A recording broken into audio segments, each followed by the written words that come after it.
Tonight on GeekWave, Sonic gets a sequel, Ryan Gosling joins the Wolfman, DC Comics feuds with Diamond Distributors, and your host Taryn Barker talks about the best host of late night television. Now let's adjourn to this episode of GeekWave. Hello everyone and welcome to this episode of the GeekWave, and in this episode we are talking about the best of late night television.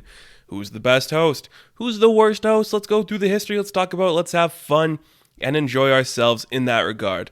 As always, I am Taryn Barker, I'm your host, and we got a couple news pieces to jump into first, but before we do that, let's just remember this is a low budget show. This is the show that's so low it has no budget.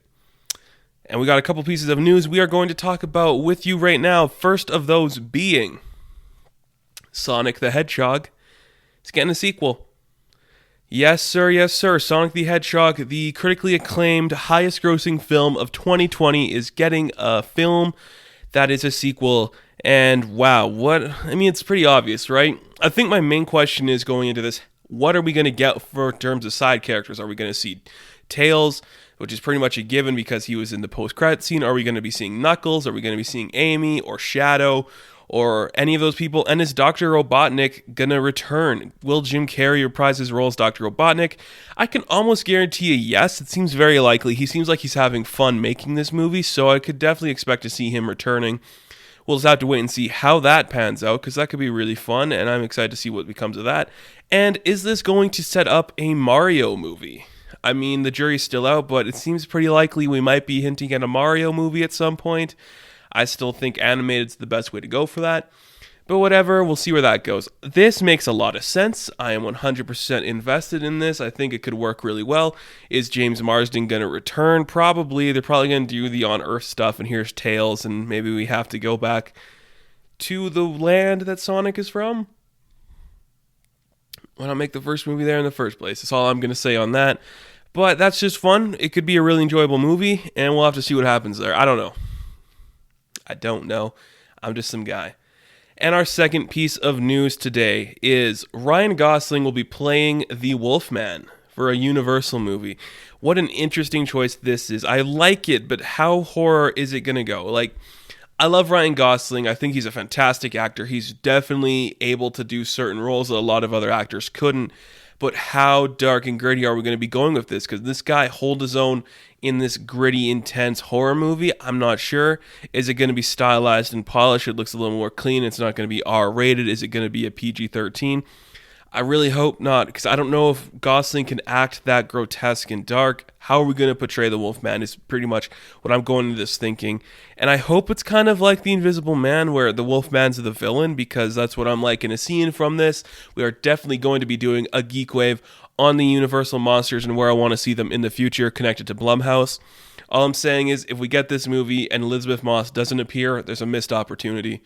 So, right? Do you guys think that? I think, honestly, if they are to make a Wolfman movie, it should connect to the Invisible Man, and we should start to build this universe in a way that works. Gosling's a very interesting choice, like I said, and he's one of those guys that can lead a franchise, and he just really hasn't been given the chance to lead a franchise, so I think this is a great idea, and I'm excited to see what comes of this. And now for our last piece of news. Like I said, this is kind of a shorter news week than most of them. DC Comics ditches Diamond Distribution. They are no longer going to be publishing DC Comics or selling them. And I think that starts after the solicitations of June. So sometime in June is when it's going to stop.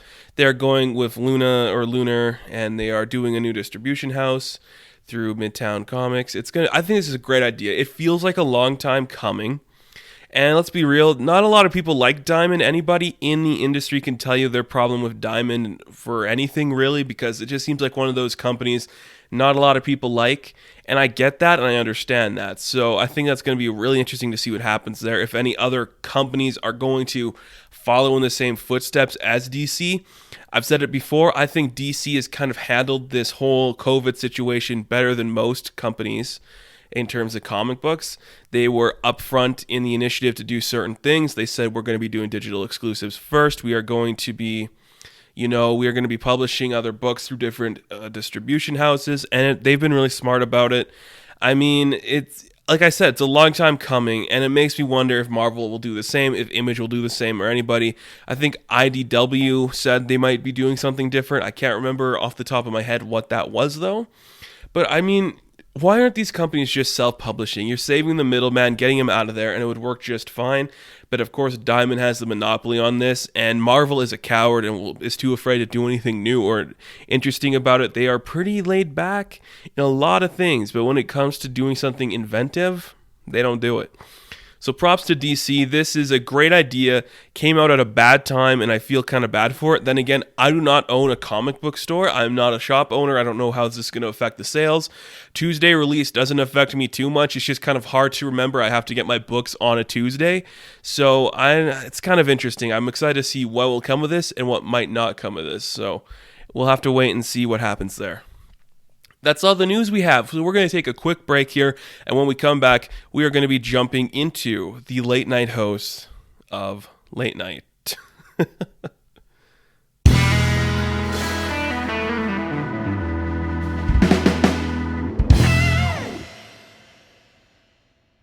So this topic was one I was very excited to talk about. It's because I am a fan of television.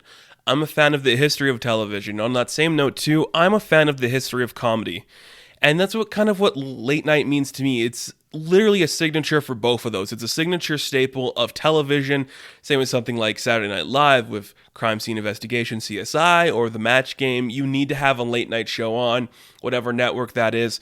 There should always be a late night show on there. And it's a staple of comedy because you see a lot of just comedians talking about some of these guys in these high regards.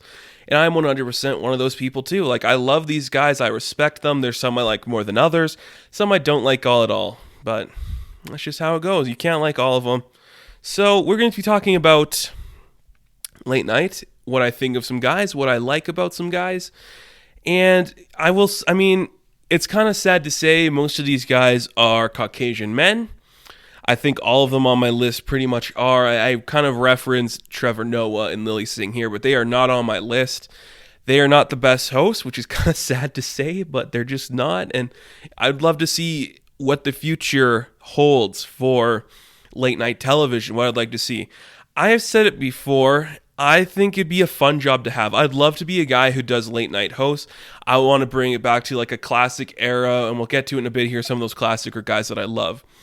But there's some things about modern late night that I don't like. First of all, the games. First of all, the social media influence. That kind of stuff bothers me. I don't think that's what this should be about.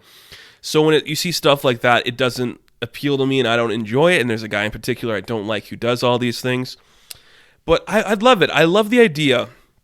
And this is kind of what late night means to me. This idea of it's not about the host. It's about listening to the voices and opinions and the craft of all these people that come on the show. An actor, an actress, a musician, another comedian, all these people, an author, a writer of anything, just an entertainer of any sorts. They all come onto the show to represent their craft and talk about what they love and what they do. I think that is the staple of what it should be, and that's what makes it fun. And I'd love to be a part of that. Like, I am a very antisocial guy. I'm not a very fun person who likes just going out there and just talking about myself. But hey, you put me on a screen, on a table, I can talk to you about everyone else in the room. I could say interesting questions. I could do it in a fun way. I have certain events that I think would be fun to do. I love late night. So let's get into this and talk about some of these guys. So here's how we're doing it. We're doing this by the broadcasting company. We're going to be starting with NBC, then CBS, then ABC. Anybody else in between that might come up. And if there's one person who comes up more than once, like if they go from one show to another show, I'm going to do where they're most currently at or where they were kind of important to me when I put them on this list. I did a little bit of research for this, more than I have done actually for any other GeekWave. I did research for this, so I think it's really exciting. I cannot wait to talk about this. So let's jump into NBC. And we'll start with the two guys that I am not super familiar with. They are way before my time, and that's not a criticism. I just wanted to put them on here because they are very important to the future and to the history of what late night television is and what they do. The first guy is Steve Allen. He was on NBC from 1954 to 1957. He is important. He kind of started this off for NBC. Then you get to Jack Parr, who is another guy I do not know very well. He did it from 1957 to 1962. That's pretty much all we're going to talk about these guys, because I do not know them super well, and I know that kind of sucks to say that I go back a lot with a lot of just kind of watching clips from late night, but I never really went back to these two guys, which kind of sucks to say. But that's just what I did. I didn't really feel the need to talk about them that much more, because they're remembered. I think Jack Parr is remembered a lot more than Steve Allen. That's just what I got from that, so I don't know. But it's the next guy, I think, where the tables start to turn and this becomes an art form. And that is from 1962 to 1992, a man who dominated television, who was, I know him from, because he was on an episode of Cheers, that's kind of where I know him, but it's Johnny Carson. I think if I'm looking at every single one of these guys, everybody who did late night, everybody who wanted to do late night, they all come back to Carson. Every modern guy, I think, knows who Carson is. He has this certain element and gravitas to him that not a lot of people have. And I think he was really relaxed and easygoing when he was on stage, right? He just told his jokes. He was kind of chill. He went back and he let the presenter or the entertainer talk about what they want, and he'd always just throw in his funny quip. That is what it needs to be, and that is what he did. Johnny Carson is the guy that turned this from being just, oh, here's somebody doing something, but he's like, all right, so let's talk about this, let's have fun. Let's talk as like we're friends, we'll have a cigarette, we'll just enjoy each other's company. I'll throw in a quip here and there, I'll kind of reel you in if you're getting out of line. A lot of his stuff with Don Rickles, I think, is really funny. That's some of my favorite stuff from there. Him on Sinatra and Wrinkles on that episode of Carson, I think, is really good. You can find it all over YouTube. It's really funny. But he is just the kind of the grandfather, the guy that ushered in this new era of what this was going to be. And I love seeing him on screen. He is referenced a lot. You see a lot of comedians still reference him. He's just one of those guys who has kind of become timeless. And I have nothing but respect for the guy. I think he is a staple of television. He definitely became the staple during his tenure. Well, I say tenure, he's in there forever. But during his tenure on television, he was the guy everybody went to and liked. I think more so than anybody now. Well, maybe not Letterman, and we'll get to Letterman in a bit here, but I just think he was just the guy that defined late night television, the talk show formula, and he became that face. He was what made this cool, and he was great. Let's get into this. So Carson retires in 1992. Who is going to take over his show? Who is going to do it? Everyone's got their ideas and their theories. Oh, it's going to be Letterman. It's going to be Letterman. Letterman has to take over the show. He's the perfect choice to take over. Carson loves him. He's ushering it in. There's a great video on YouTube.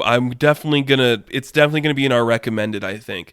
You gotta watch it. It's called Late Night Wars. It's kind of everything that happened in that era with Leno and Letterman and Conan. And sadly, and I say sadly, the job of late night host didn't go to Letterman on NBC. It went to Jay Leno. And I have a lot of opinions on Jay Leno as a guy. He definitely loves his cars. He definitely loves a lot of stuff. He's not funny. I care very little for Jay Leno. His whole demeanor is very arrogant and suave, and it doesn't come across as sincere. It comes across as like he's a prick. I definitely believe he stole the job from Letterman, and then, he did it for what? He did it from 1992 to 2009. He's like, I'm done. I'm going to retire this. But I don't want to spoil the whole, Late Night Wars video, but he screwed over Conan. He gave Conan the job from him and then took it back a year later. What a dick. It wasn't even a full year, was it? I don't think it was a full year. What a dick. I really have no respect for Jay Leno. I know he did that intentionally. You hear stories about this guy and things he's done. He's a schmarmy little guy who needs to get his way, and he's not funny or entertaining, and I don't like him at all. His staple, I think, was just that he managed to become funny as opposed to what Letterman did. Letterman was the Johnny Carson guy, but then Jay Leno was the guy who you chose to usher in this new era of what late night was going to be. He became the face in this entertainment industry of late night. He was exactly what they needed to do, the more comedic side and less about the entertainer from Letterman. And that's just what I feel. If you guys like Jay Leno, I am 100% okay with that. Everyone's allowed to have their opinion. I, for one, cannot stand Jay Leno, and that's all we're going to be talking to him about until we get to some other guys. But you know what? Let's just get into it. Let's just talk about from 2009 to 2010, Conan O'Brien hosted The Late Show on NBC. I have nothing but respect and admiration for everything Conan O'Brien did. He is the guy, I think, who is kind of the spiritual successor, like Letterman is, to Johnny Carson. He is well educated, he is well versed, he is a class act. He knows how to talk to people in this modern era while having the timeless feel of a guy like Carson. He was treated so shitty over at NBC. They screwed him over so much. He hardly hosted the job. I mean, he had some other show before that, but you know, it is what it is. You can't blame the guy for that. But TBS has definitely become a staple for him. It's become his home. It's where he fits in the best.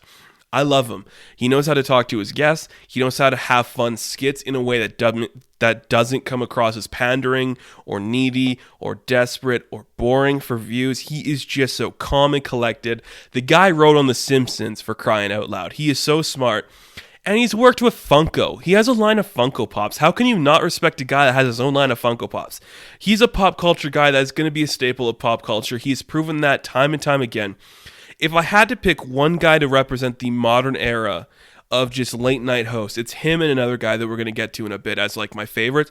But Conan is everything he should be. He is everything that a late night host should be. He's smart, he's educated, he is funny, he is timeless, he is like also timely in the way he references stuff.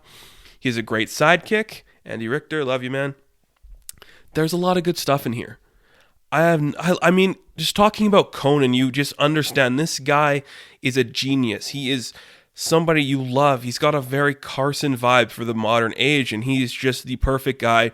Jay Leno screwed him over. NBC screwed him over. He did not get what he deserved. He deserved more, and going to TBS, while it kind of sucks for him, it's the best move he ever made because it gave him the opportunity to just do his own thing and experiment and create a brand that became its own thing. Look at what the guy's created. It's brilliant. He is brilliant. Nothing but respect for him. Good job, man. Like, you've earned it. You've earned your place, man. So then after 2010, guess who comes back to the late night chair? It is Jay Leno, and then he quits again in 2014. And then his spot is taken over by the safest, most unfunny or creative person in all of late night, and that is Jimmy Fallon. Oh my God, I don't know if this is going to burn me bridges later. I despise Jimmy Fallon's comedy. I despise his late night show. I despise everything he does. He's very bland and unfunny. His skits are less about the guests and more about being viral and popular. He is more about the YouTube, Instagram, like TikTok era of doing stuff than he is about, here's my fun guest, I'm going to make them do funny voices while we sing songs, or hey, we're going to play 2 truths and 1 lie or something stupid. How, as a respectful entertainer, would you want to go on that show? Why would you? If you had the choice to go on any show, why would you go on the one where the jokes are going to be boring, he's going to overly laugh at everything you say, and you're going to force yourself to play some stupid game you don't want to play? It's the same reason I don't like Ellen. Ellen is very much a Jimmy Fallon. We're going to do the modern trend, we're going to do stupid games, and we're not going to have fun with our guests, we're going to make them annoyed. Some guests like that. If I was a guest on that show, I'd be pissed off. Because if I'm there to promote something I worked so hard on, if I'm a writer and I'm like, I just published this new book, it's selling really well, I want to talk about the duality of the character, all these emotional things.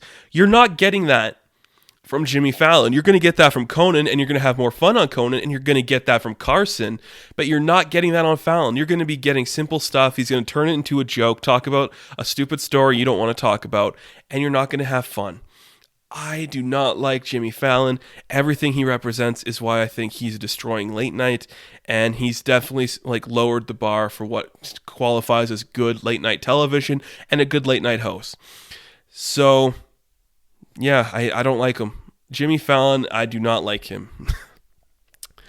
And at the same time that Fallon takes over, Seth Meyers got a show. Do you guys know that? I completely forgot until I did my research that Seth Meyers got a show. That's all we're going to say about that because he's so unforgettable. I'm just kidding. He's very forgettable. I mean, I forgot he had a show, for crying out loud. Yeah, Seth Meyers, who knew he had a show? And it's still going on. It's still going on. So let's talk about CBS now. We are moving over to CBS, the Central Broadcasting Service. I don't know what it's called. So 1992 comes around. Letterman is prime and ready for the role of taking over late night from Carson. And he should take over from Carson. He should have been the guy to get the job from Johnny Carson. But Jay Leno squirmed his way in there and took it from him being a dick and going above Carson pretty much. So what does David Letterman do? He's like, you know what? I had a great show. People liked seeing me. I have an audience that is cultivating and likes me. I'm going to go to CBS and I'm going to make my own late night show. So that's what he does. He goes to CBS. They gave him a show from 1993 to 2015. What a career this guy's had. He is the spiritual successor to Johnny Carson. He has the same calm and relaxing demeanor while understanding the importance of comedy to a talk show. The guy comes from a comedy background. He understands the talk show formula, what it should be, what it has become, and how to change from that. And I think it's very important that we talk about that. Because this guy gave us Norm Macdonald pretty much. Like, this guy has given us some of the best comedians in the game and has brought them up in this beautiful way. I absolutely have respect for David Letterman. Well, there's some things we learn about him that he didn't pay some of his female writers equal pay and that kind of stuff. That bothers me. But then again, Letterman was never my favorite guy. I mean, he's definitely better than Jay Leno. But I have respect for Letterman, but I don't really care for his stuff. I mean, it's not my favorite. I do enjoy it. But if I'm thinking about these guys that I like Carson, I like Conan, I'm not really liking everything Letterman did. But he's an important part of television because I think for the longest time, people were like, oh, it's Carson. And then the guy that took over there, it was Letterman. Letterman became that new face of late night. People loved him and respected him so much. He got a show on Netflix where he did the same thing he did after he quit. But now he was allowed to have a beard. The guy was important to late night, and we can't let that go unnoticed. He mattered to late night, and he deserves more credit than he was given. He should have gotten the job from Carson, but instead they screwed him over and gave it to Leno. Leno is just screwing over everybody. Now let me check my phone. Nothing important there. So let's go on. So Letterman quits, and a couple other guys get the job there. You got Tom Snyder and Craig Kilborn. We're not going to be talking about them for a long time because ultimately, do they really matter? They're like the Seth Meyers. They're there. They were there, but we don't really talk about them anymore. Like we're not focusing on them or what they did. But then 2005 comes around.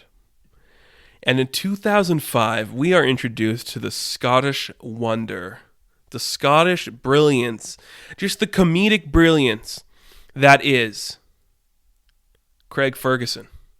From 2005 to 2014, we get, in my opinion, the best host of late night television. He is so calm and relaxed, like a Carson. He is as smart as somebody like Conan. He is brilliant. The guy was so nonchalant about everything he did. Every time a guest came on, he ripped up the cue cards and he just talked about what he wanted. Whether that was on script or off script, every time a guest came on Ferguson's show, they were relaxed and calm. This is the guy I think I've studied more than any of them just in terms of how he does things. He is relaxed, he is cool, but he's also got the quirky stuff. He had the Snake Cup, he had Secretariat and Jeff Peterson. He had those amazing side characters and those amazing things he'd bring up. He'd play the stupid games of his guests, but they'd always be fun, whether it's the harmonica bit. Like everything he did was so calm and relaxed, and you could tell the guests were enjoying it. Because they would come on the show and everything they did would be calm and easy. They're just talking with an old friend. It's very Johnny Carson in that way. It's like a bunch of guys coming up and just having fun and talking to their friend. They're catching up on old times. They're enjoying themselves. Kristen Bell has a lot of great stuff on there. Mila Kunis has a bunch of great stuff on there. The game where he's with Jeff Goldblum and they're picking fruit from a basket, figuring out what fruit it is, it's brilliant. You guys should go on to the Jay Leno Fly on YouTube because it's a running gag in the show. All of the Craig Ferguson bits are uploaded on there. Whether it's Craig, we don't know. But I think it's great stuff. The guy is brilliant. And to me, he is what a late night host should be. He can go off script and have fun with the guest. He can make them feel calm and relaxed. He's not pushing some stupid game or interesting thing. He's just asking if they want to play the game, and often they do because they feel safe with this guy. It doesn't feel like they have to promote or talk about what they want because it just naturally comes up that they're promoting something. And it is brilliant and fun. And I have felt his absence on TV, which is weird to say because I didn't watch a lot of him when he was live. I watched the later couple, I think 2010 to 2014 is what I really watched.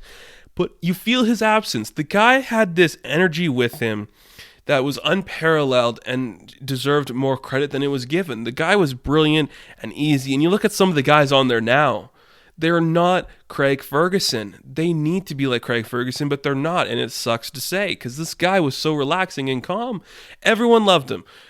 I love Craig Ferguson. I have nothing but respect for this guy. He's like Conan in those eyes to me.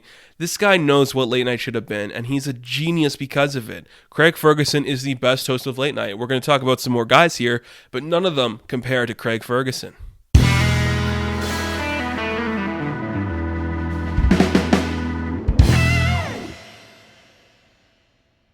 So we take a hop across the pond once more for the replacement for Craig Ferguson. I mean, the guy was asked to do more, but he's like, nah, I'm good. I respect the hell out of that. I think that's really good. And then we get this piece of shit who's so smug and annoying. We get James Corden, who is still on the air. I hate him. He's like Jimmy Fallon to me. He's not funny. His jokes are annoying, and he's always trying to be the smartest guy in the room. He's always interrupting his guests. Carpool karaoke sucks. Like, it's not a fun idea. The only time it was fun was when it was Richard Madden and Taron Egerton. That's the only time it was fun. I hate this guy. I do not like James Corden. Again, I don't think he's entertaining or fun. And anybody you know can tell you he sucks. Like, I do not enjoy his presence on TV. I find it to be very annoying. That's all we are going to talk about with James Corden. He is not worth any more of our time. You are not Craig Ferguson, sir, and you never will be. Then we got another show coming out in 2015 that's still on the air, and it's Stephen Colbert. I like Stephen Colbert. I think he's very entertaining, very engaging. He knows how to do the political stuff. At times, I think his work is very jarring and very just in your face about it, which there's no problem with that. You can do that and do it well. That works really good for a lot of people. And it works for him well. His style, it's not my favorite style on television. He's very much in the same route as like a John Oliver or a Jon Stewart, where we're going to be loud and obnoxious, and we're just not going to be as entertaining as some of these other guys. Like, I like Stephen Colbert on Harvey Birdman. That's where I like him the most. Which is kind of dumb to say, but it's true. That's where I like him the most. But I respect him. He's definitely made his way in this industry. He's done something really fun and interesting. So if you like him, like him. He's a good guy. I mean, he's done really well for himself, and I respect the hell out of that. So let's leave the CBS landscape for a minute, and we're going to jump into ABC, which has one guy, and he's the last guy we're going to spend a little bit of time on here. That is from 2003 up until present day. This guy's got a long run so far. It's pretty impressive. Jimmy Kimmel, and I am very mixed on Jimmy Kimmel. I think he understands the craft and has done some amazing things with his work. Like, he's a guy from comedy background too. He understands what comedy is and knows what it should be. He knows how to let some of his guests have fun. His skits are a little more entertaining than some of the other people. His stuff with Matt Damon, I think, is what really pushed it to being someone I like. Looking at the Jimmys, obviously, he's better than Fallon. And I enjoy his stuff. He's as safe as Fallon, but somehow he's more real and honest. He's allowed himself to be vulnerable. He's talked openly about a lot of passionate stuff he cares about, and he's cried on screen, which is very impressive. I like the guy a lot, and he's a very entertaining creator. Like, he understands what this should be. Again, he is like Craig Ferguson in that regard. He is like Letterman in that regard, and he's like Carson in that regard. He knows what this needs to be, and he does it well. But he's also as safe and creative as somebody like Gordon or Fallon. Like, he has that energy around him. And I think a lot of that has to do with being a part of ABC and being able to do opportunities with Disney and Marvel and Star Wars. He's had a lot of those guys on his show to do certain events and promotions, and I think that's very impressive. Like, he's done a lot of that stuff with himself.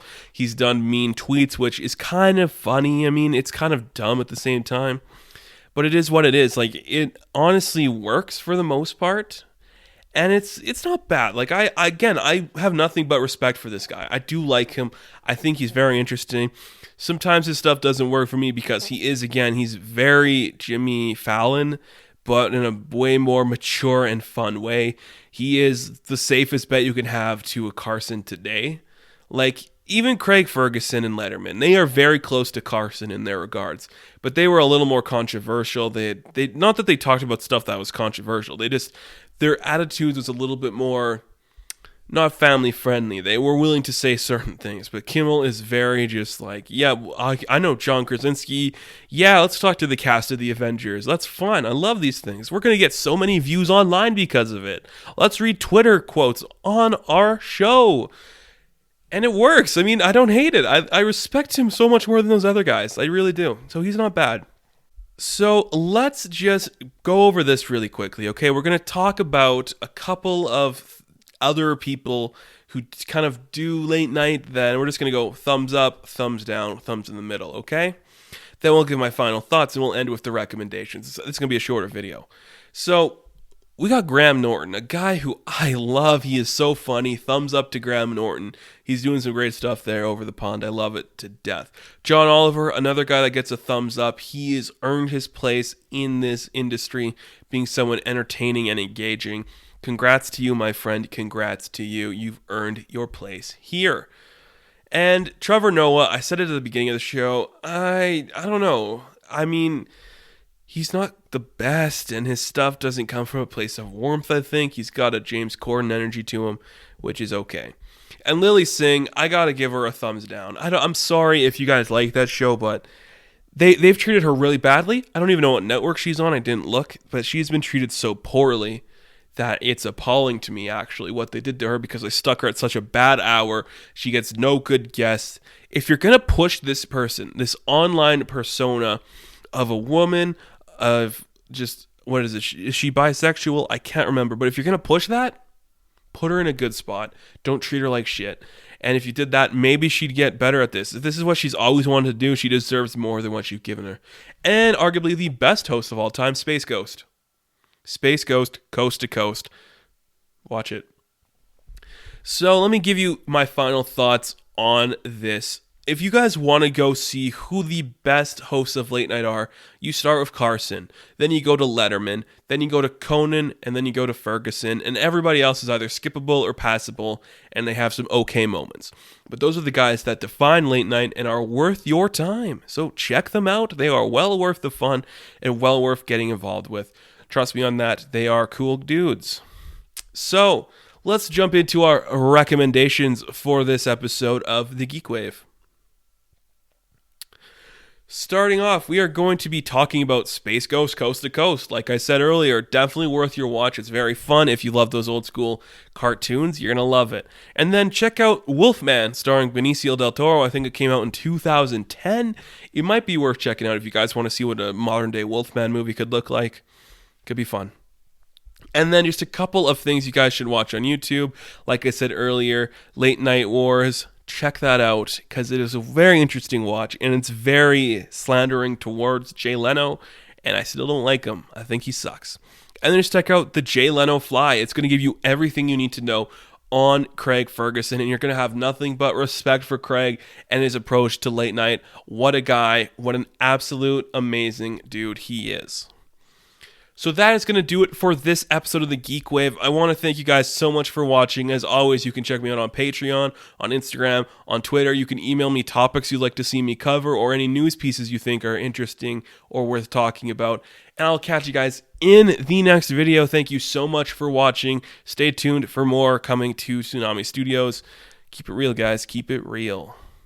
Tsunami Studios.